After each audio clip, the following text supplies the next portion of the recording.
chair for a second. Well, good morning, ladies and gentlemen, and welcome to this Bretton Woods conference. We're delighted to have so many people here. You'll notice a slight change in the program from what you see in front of you. I am Jim Kolbe, and you'll hear a little bit more about the role, my role today in a few moments. But because of the senator's schedule with a committee meeting in just less than an hour, we're going to take him first, and then we'll do our official welcome after that.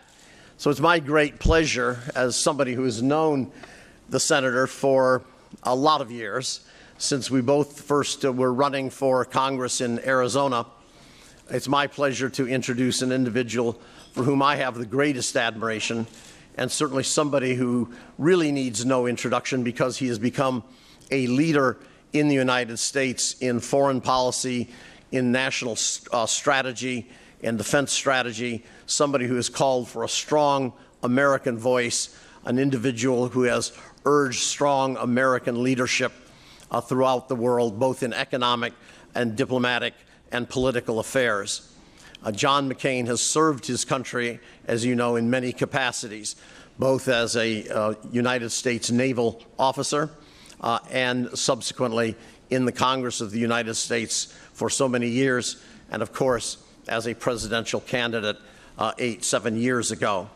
So without further ado, I would like to introduce my good friend, John McCain. John.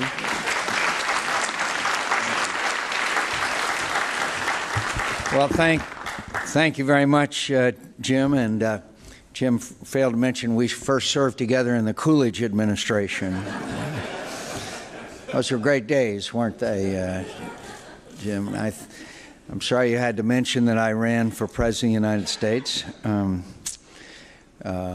Jim and I come from a wonderful state, but it's kind of a sad story in that Barry Goldwater from Arizona ran for President of the United States, and Morris Udall from Arizona ran for President of the United States, and Bruce Babbitt from Arizona ran for President of the United States, and I from Arizona ran for President of the United States. And Arizona may be the only state in America where mothers don't tell their children that someday they can grow up and be president of the United States. And I thank you for your friendship, Jim, and your wonderful service also to the country. And both he and I also have Navy backgrounds as well. And so before I go back to doing nothing in the Senate this morning, the approval rating of Congress, in case you missed it lately, is 12%. I often say we're down to paid staff and blood relatives, but you know, it's a pretty good line. But my mother, and I'm not making this up, is 102 years old. I received a call from her the other day, and we're now down to paid staff. So,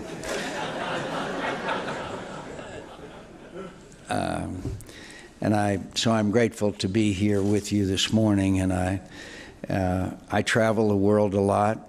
I meet a lot of people and leaders who say something like the following: Senator McCain, America today seems dysfunctional.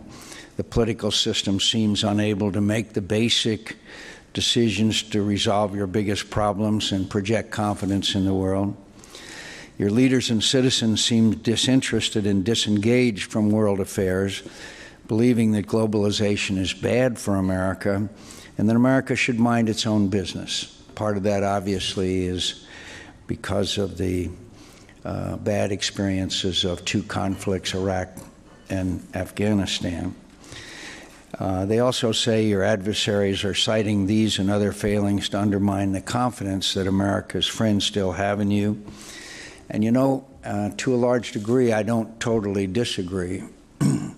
It's a huge problem, and it's a problem for the United States, because no one benefits more from America's global leadership than Americans themselves.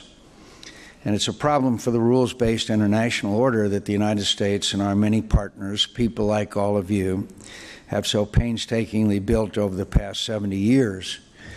Because ultimately securing, sustaining, and expanding the promise of this world order and its most venerable institutions like the Bretton Woods institutions, continue to depend to such a large extent on the capability and credibility of U.S. power, influence, and leadership in the world. One of the central ideas of this international order, which all of us hold dear, is that security and economics are indivisible, and there can be no enduring prosperity without security, and no enduring security without prosperity.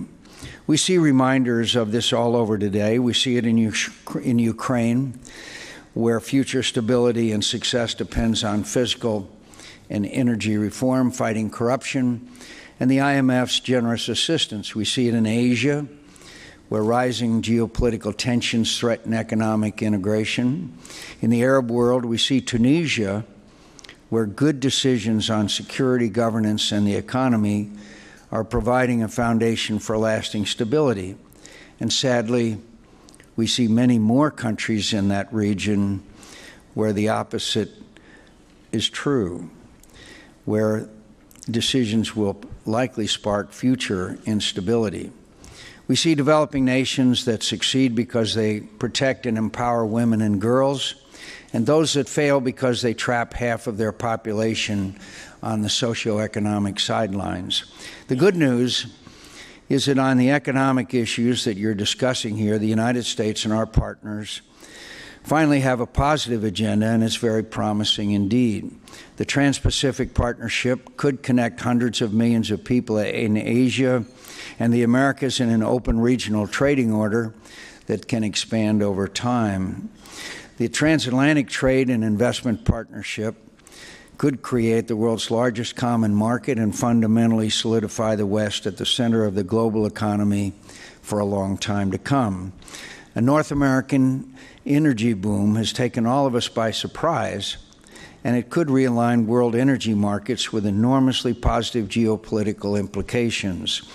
And at the heart of the global economic order, institutions like the World Bank and the IMF remain as relevant as ever to the success of developing and transitional countries. That's the good news. But this bold international economic agenda will go nowhere without United States leadership. And as I said earlier, today, Americans are not eager to lead. However, that is more often the case than not. Americans rarely want to engage in foreign policy, and that's the healthy attitude of democratic citizens. The question thus falls to our leaders. Do we try to appease this public sentiment and give Americans the minimal foreign policy they want, or do we confront public opinion, take risks, tell people what they need not hear, not what they want to hear, and try to summon the nation to lead in the world once again? Not surprisingly, I believe that leaders must lead, even when indeed, especially when our citizens want to turn away from the world. That's always been the source of our greatest achievements. That's how Harry Truman and Dean Acheson first won support from a war-weary America and its Congress to set up the Bretton Woods at the center of a new global economic order. That's how President Bill Clinton got NAFTA, which was negotiated by his Republican predecessor through a Congress that had little interest in international affairs after the fall of the Soviet Union. And that's how George W. Bush convinced Congress to enact massive increases in U.S. development assistance and to ratify numerous free trade agreements. None of this was easy. I can assure you, and success was never guaranteed. It required coalition building, arm twisting, deal making, painful compromises, and outcomes that were always less than ideal, but ultimately good enough. It validated what Mr. Bismarck famously said about laws and sausages. But that is the reality of leadership in a democracy, and it's how our grandest goals are met. What we need right now here in Washington is leadership. We need to have the President make the case to the American people and the Congress, especially to Democrats, why economic agreements like TPP and TTIP are vital to the future growth of our economy and the global economy. We need to have the President make the case for trade promotion authority as a prerequisite for the success of these trade negotiations. We need the President to explain why legislation like the IMF quota reform is necessary and should be supported and funded by the Congress. And we need the President and the White House, not just the professionals in the Treasury Department and the State Department and USTR, as important as they are, but the senior political leadership of this country to get fully engaged down in the trenches in the fight on behalf of U.S. and global economic interest. And when this leadership is lacking, we see episodes like the most recent failure of the IMF quota reform legislation. The administration said they wanted it. Most Democrats supported it. So did some Republicans like me. But there was very little leadership and follow-through from the White House to make the necessary deals to secure passage. And very unfortunately, the legislation failed. And I'm afraid this has only made it more difficult and more costly to get the quota reform passed this year. But it's too important to give up on, and we can't afford to do so. In light of our recent experiences with Iraq and Afghanistan and the global financial crisis, I understand, and I have town hall meetings all the time, why many Americans want to let the world sort its own problems out for a while. The problem is we can't, not now and not ever. There are threats and opportunities in the world that demand our attention and from which we cannot and should not isolate ourselves. And it is in those times that the American people rely on their elected leaders, most of all their president, to lead them, to explain to them where our interests and universal values are at greatest risk, why we cannot afford to be disengaged, why delay will only present dangers to grow into more dire future threats, and what we must do. That is what America's greatest leaders have done.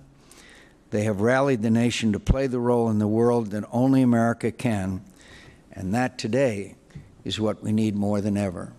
Thank you very much.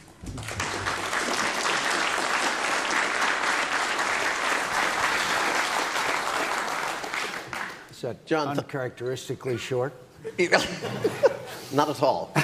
You started your training in the House of Representatives where you learned about those 1-minute rules that we had over there.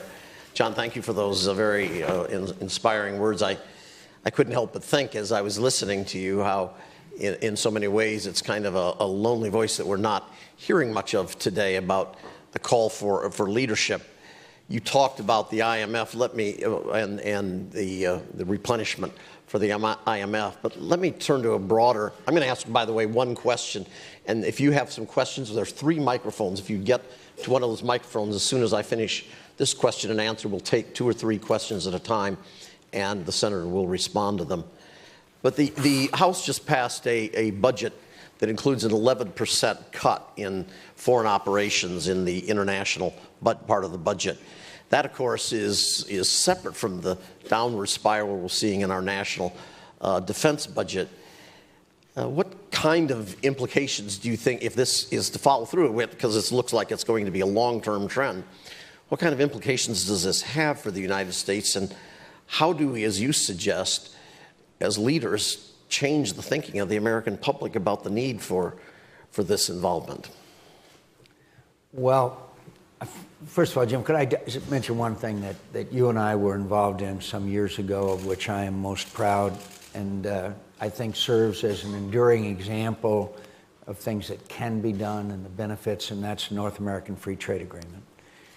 People forget what a tough fight that was, and how opinion initially, particularly the Mexican side of it, to be honest with you, was so controversial, and yet it's been enormously successful. I heard from the new Mexican finance minister was in Arizona and pointed out to me that now Mexico does more business with Arizona than it does with Spain. I mean, look what it's done for our state. I mean, it's enormous. I think we've got this, quote, war weariness. You've got this disengagement. attitude. It's not new. It's not new, my friends. It's been going on in my party for all of the last century and into this century. We saw the fight before World War I, before World War II, the America Firsters, Lindbergh, the Western Republican Democrats. We saw it when we stayed out of the League of Nations. We saw it prior to World War II. And we saw it after World War II and within the Republican Party, the Taft wing versus the Eisenhower wing of the party. And whenever there's a conflict, it also seems to be a rise in the so-called isolationist, and certainly a lot of it is understandable. I have town hall meetings all over Arizona all the time. And at a town hall meeting, sometimes I say, how many people think that foreign aid is 30% of the budget? Most of the people will raise their hands, you know. How many think the first thing ought to go is foreign aid? You know. And so it's not popular because people see American tax dollars going overseas. So that, we come full circle here. We need to have American presidents stand up and lead. But we also need something that every president that I have dealt with, Republican and Democrat, over the years, is some serious and intense negotiations with leadership in the Congress. We need to have, nobody was better at it, by the way, than Bill Clinton, although Reagan and I was probably equally as good. But to sit down and negotiate with these people and say, look, here's what we had to do. How would we have to do it? What do I as president have to do? I hate to say that way. Have to do in order to get this done. And many times there are compromises made that the old laws and sausages routine. But we need that kind of discussion, communication, and negotiations between the President of the United States and members of Congress. And we also have to have a case made for things that initially Americans probably are not totally in favor of. I think the TPP and TTIP, if those two could be accomplished, I think the world, the consequences of both of those agreements would be unimmeasurably great for the United States, first of all, but for the world as well. And one of the reasons why we see the conflicts that we see, particularly in the Middle East, is because of the lack of economic growth. You mentioned TTIP and TPP, the transatlantic and the trans-Pacific trade agreements that are being negotiated now. But in order to really complete those and get them signed, we need trade promotion authority, and the president hasn't sought that. And you know, I blame a lot of this on Republicans, but it was the Senate Majority Leader that just a couple of weeks ago said, no, there's no way that the United States Senate was going to agree to that. I was deeply disappointed in Harry Reid's statement there. I mean, first of all, I thought it was gratuitous. And second of all, it was a direct contradiction to our experience. And then also, it was a radical departure from what the leader of his own party, the President of the United States, wanted. To this moment, I don't understand why Harry Reid made that out-and-out declaration, because clearly now that puts anything really off until next year. Now, if Republicans regain majority in the Senate, and everybody agrees they will maintain it in the House, in my view, that sets it up perfectly for some negotiations between the President of the United States and Congress. That's what's happened before, when Clinton and the leaders, Gingrich and Dole, that had the negotiations that led us to NAFTA. In fact, in a perverse sort of way, if Republicans gain majority in the Senate, I think the chances of that are better, frankly, than whether the Democrats maintain control of the Senate, just because it sets up a dynamic which forces both sides to do some negotiations. At least that's been our past experience. And by the way, these elections yesterday, which reduced the influence of the Tea Party, which is a major aspect of the isolationism, I guess isn't exactly the right word, is very helpful, in my view, in working towards some of these agreements. I'm looking for some questions from the audience. There are 3 microphones, so you need to be at a microphone here, and if you just identify yourself, we'll take the question. Yes, sir. And if anybody else has one, please go to a microphone. My name is Martin Apple. I'm concerned about this. American companies are awash in cash because they don't invest it in innovation, and they buy back their shares or do something else that's irrelevant. What would you do, or what can you think of doing that we should do to stimulate innovation and the ability of it to be the base of job growth? Let me take one more. I see somebody else here. We'll take one more question, and then we'll have John answer both of them. So the first one's about innovation and development. Gary Kleiman, Kleiman International. Maybe we can do some horse trading here, Senator. We maybe can get your mom back on your side if you provide some insight to us. You mentioned we know you're very adamant about holding the town meetings and getting district response. Do you see any potential in any sort of grassroots outreach to the banking and business communities in your state, or just watching this issue on the IMF quota reform? There's a bit of debate as to whether a lot of organizations have sufficiently reached out to that possible constituency to provide support. Well, thank you. I think one of the reasons why the corporations in America are still holding off on some of the investment that we would like to see, and holding back to some degree, is because, again, uncertainty about a lot of things that Congress will or won't do. One area that, we had this tax extenders up, and the tax extenders will come back. It was not turned down. They're too important to not bring up again. I would like to see a provision that would call for the $1.5 trillion that's overseas now and not brought back to the United States of America at a drastically reduced tax rate, come back to the United States in return for a certain amount of investment in infrastructure and job creation. That's $1.5 trillion. Now, the stimulus package was less than $1 trillion. You can imagine what bringing that money back by the major corporations in America, I believe, could stimulate our economy.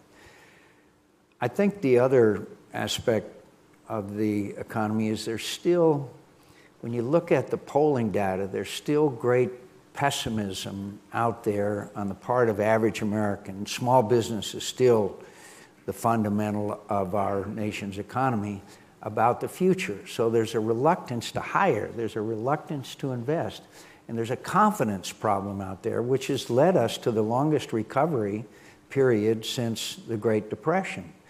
And we've got to take measures that would restore that kind of confidence in people and get them to invest and hire. I think there's a whole lot of things, including, in my view, one of the things, we should reduce the corporate tax rate. Why should we have the highest corporate tax rate of any nation in the world? But at the same time, why don't we close some of these loopholes that particularly major corporations take advantage of, so that we have a level playing field? I think that if there's one major step we could take, and frankly, I don't see any movement towards it right now, but it's got to happen sooner or later, it's tax reform. The last time we did a real tax reform was 1986. Anybody here remember the name Bill Bradley? It was 1986, and we did it was modest, but at least it was tax reform. My God, how big is the tax code? Go to the ceiling. Is there any? Please, there are a lot of smart people in this room. Please tell me if there's anyone in this room that understands our tax code. If so, I'd like to meet you and spend some time with you, because I know of no one. So I would hope that the next nominee of both parties would commit to comprehensive overall tax reform. What's the problem? The problem is obvious, my friends, the special interests. Every time you talk about closing a loophole, you get this uprising of the lobbyists and the special interests, And we've got to try to overcome that. And I think the best way you can overcome it is by having a large package of tax reform rather than trying to rifle shot it. But I believe that one of the major factors holding back our economy today is the lack of confidence in the future of the economy. And when I meet particularly small business people, they say, gee, I'd like to hire somebody else, but what about this Obamacare deal where if it's 40 hours a week, then I have to pay all this extra money? What about, all these different concerns they have? And it's really unfortunate. And I guess my final point is, it was the housing market bust that started this whole collapse, this whole downturn, drastic recession that we went into. It's going to be the housing market, in my view, it's going to be one of the vital ingredients of our return. And we've watched the housing market kind of stumble along. It's recovered to a degree, but there's still a huge number of homeowners in America, I think like 30%, whose mortgages are still underwater. And if your home is still worth less than the payments you're making, that doesn't generate a lot of optimism amongst average citizens. And finally, I'd like to say, I'm not a populist, I'm not a socialist, I'm a proud conservative, but I am very worried about this growing gap between the very wealthy in America and the less affluent, about the continued erosion of middle-income Americans. I'm deeply concerned about it. That doesn't mean I want to bring rich people down, but we still haven't figured out a way to bring lower income people up, and we all know it's got to do with education, technology. We know what it's got to do with. We just haven't developed policies to try to address it, in my view, that are sufficient to address the problem. I'm sorry for the long answer. Good answer, though, John. On the second question, is it possible to have develop popular support, grassroots support for institutions as arcane as the World Bank and the IMF? Do you think that's even possible? If at a town hall meeting, I've had thousands of town hall meetings, I've never had someone stand up and say, tell me about the IMF quota issue. So I've never had that happen. But if we make the argument of our requirement for international involvement, our dependency on the global economy, the fact that we need to take measures that would increase our own, that would great benefit to the workers of the United States of America, NAFTA is the best example I can state. It's caused our state to boom. It takes 3 hours now for Jim and I to go across our border into Sonora because of the traffic that's moving back and forth across our border. So we do have an example that we could show our constituents and give them the broader picture rather than the specifics. They just aren't that well versed. Frankly, quota reform does not affect their daily lives. So we have to connect the importance of these agreements, Trans-Pacific Partnership, et cetera, in my view. We might reduce that. I'll take your question just 1 second. We might reduce that line at the border, John, if a little bit more of the resources of the Customs and Border and Immigration were devoted to letting people cross, to manning those lanes instead of building more walls and fences. By the way, also acting in accordance with a solemn treaty we made, and that is Mexican trucks can come all the way across the border into the United States of America. My friends, that is one of the most egregious things I've ever seen, is our failure to honor that commitment that was made part of the North American Free Trade Agreement. Sounds like a small item. It's a big item when a Mexican truck has to stop, unload whatever is in their truck, unload it to another truck. I mean, I can't tell you how harmful that is to the expeditious delivery of goods and services. Yes, sir.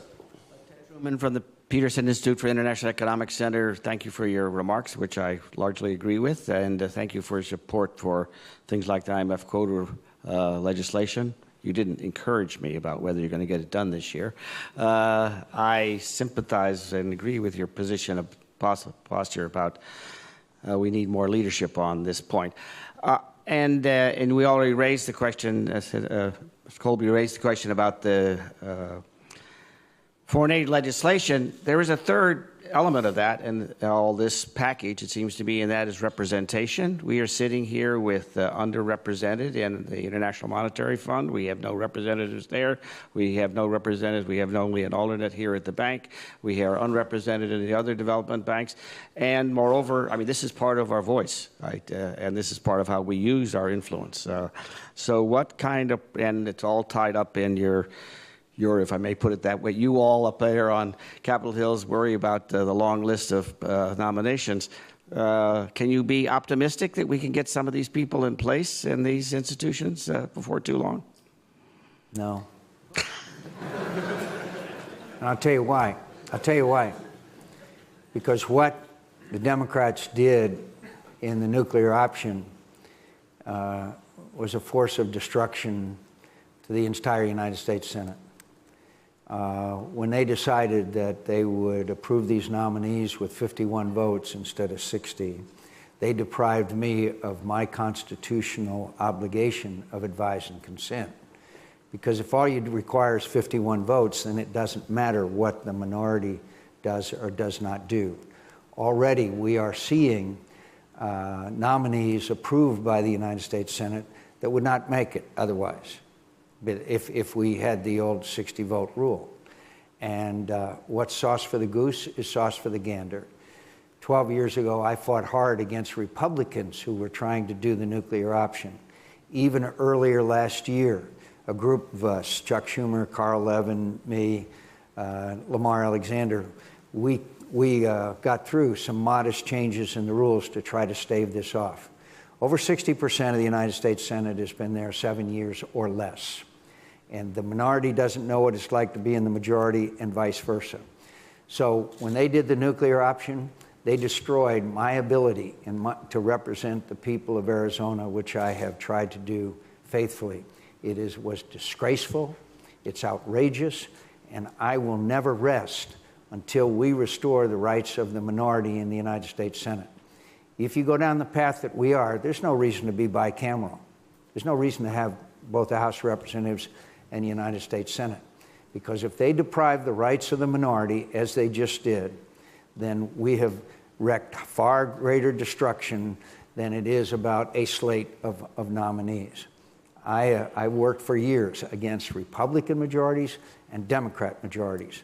And these new guys, and they were mostly males, decided that, by God, they're not going to wait any longer, and they're going to go to 51 votes. Well, they wreaked havoc on the institution, and the bitterness level is higher than I have ever seen in the nearly 30 years that I've been a member of the United States Senate. And if I sound angry and bitter about it, it's because I am, because I don't love the institution, but I love the fact that we have the kind of government and process that we have. Many times it doesn't work real efficiently, but as Churchill said, a better one hasn't been invented yet, and they just took a wrecking ball to it. We have a final question before the senator. Yes, we do have over here. Hi, Marcia Wiss. I'm with the law firm of Hogan Lovells and a professor at Georgetown and Johns Hopkins. I'd like to follow up on the comments about perhaps making an arrangement regarding the money overseas that U.S. companies should bring back in exchange. I think you were talking primarily about infrastructure and job creation. I'm interested in following up on the infrastructure. U.S. obviously has decaying, is the nicest word you could describe, infrastructure. The G20 has recently put the importance of development of infrastructure on their short list. What would you envision for the U.S.? Would it be public-private partnerships, increasing TIFIA, perhaps increase funding for revenue bonds, a national infrastructure bank? What are your thoughts? I'm not sure that the last one, infrastructure bank, is going to go anywhere, to be honest with you. It's a good idea. I think it just deserves exploration. But I would like to make this repatriation as simple as possible. Just a commitment on the part of these corporations, and they're the major corporations, as we all know, to devote maybe not even a percentage, but a promise to create jobs and not just give all the money to stockholders. There was a little bit of bitterness the last repatriation because when it was repatriated, most of it just went back to the stockholders. And I'm not trying to tell corporations what they should do, but I sure think that it would go over a lot more easily in the Congress if there was a commitment to job creation and hiring and investment in a lot of things, including increased business development, including maybe even help for small businesses. But you don't want to go too far because then we get in the business of government dictating to business what their practices should be. But I would hope that this time, if we did it, that the leaders of the major corporations would understand that they sort of have a moral obligation to spend their money not on their shareholders that they're brought back, but to better business development in this country. In other words, I think if we could do it, we'd have to make it as simple as possible, because then you'd see amendment after amendment on everybody's different pet rock, and that is not obviously what we would want to see. Jim, could I mention, as I watch events in the world today, I see one of the biggest problems that we have, particularly in the Middle East, is a lack of investment and involvement with U.S. corporations. Right after Mubarak left, John Kerry and I and Jeffrey Immelt and some others went to Egypt. Hyatt was with us, Marriott, a number of others, and there was commitments made that that these companies, corporations would hire more. In Libya, after Gaddafi fell, even though they're oil rich, they didn't, because of Gaddafi's rule, they didn't have any major business involvement. We tried to foster that. We tried to foster that there. And I believe the Middle East is in a period of turmoil, the likes of which we have not seen since the fall of the Ottoman Empire. And I really believe that unless there is significant economic progress, you are going to see the ascendancy of radical Islamic factions in all of these countries. And I am deeply concerned about what is going to happen in many of these countries, particularly when we see an Iraqi government that can't govern, Syria-Iraq border now a hotbed of al-Qaeda and Muslim extremists. In case you missed it, there are now even 100 Americans that are over in Syria fighting for the jihadists. The number is much higher from France. And I'm worried about this whole area with a lack of economic growth breeds extremism, and that extremism would not be confined to the neighborhood or even the country in which it continues to fester. I've had a lot of interesting experiences in the Middle East, but one I'll never forget is being in a refugee camp in Jordan. At that time, there was only 75,000 people in that refugee camp, and under terrible conditions. I know that many of you have been to refugee camps, and a woman who's a school teacher was showing me around, and we got out of the car we were driving and walked around, and there was a whole lot of children, hundreds of children. And she said, "Senator, you see these children here?" And I said, "Yeah." And she said, "They believe that you have abandoned them, and they're going to grow up and they're going to take revenge on you because you failed to help them." Now, my friends, you saw what happened in the Palestinian refugee camps. Now, we're seeing the same thing being bred in the refugee camps in Jordan, Turkey, Lebanon, And it is in our interest, as these countries emerge and as they go through these transitions, for us to do everything we can to help their economies, recognizing that an unstable country is not a place where investment is very attractive. But I think we can do a lot more than we are doing, both internationally and with different organizations, as well as private corporations, to try to assist these countries as they are. Tunisia is the best example, and there's others that are somewhere in between. I worry about the rise of radical extremism in this world, and the best cure for it, we have shown over time, is opportunity and jobs and growth. John, on that sober note, let me just end by asking you, do you think Congress will be able to revisit the IMF quota issue this year, or is it done? I would love to see, as major pieces of legislation come up, and even an appropriations bill, for the administration to sit down with congressional leaders and say, look, we want this. How important is this issue to you? It's not that important to them. I mean, it's not going to decide a single vote in their home districts. So I'd like to see some intensive negotiations take place, and I have recommended it to the president directly. And frankly, it wasn't our proudest moment when the president goes to Japan, and we have not made progress on that agreement. And that's not beneficial at all. John, I know I speak for everybody in this room in thanking you for the tremendous leadership you've given over the years on in these international issues, and we're very grateful to you and for your taking the time to be with us here this morning. Thank you very much. Thank you. Thank you.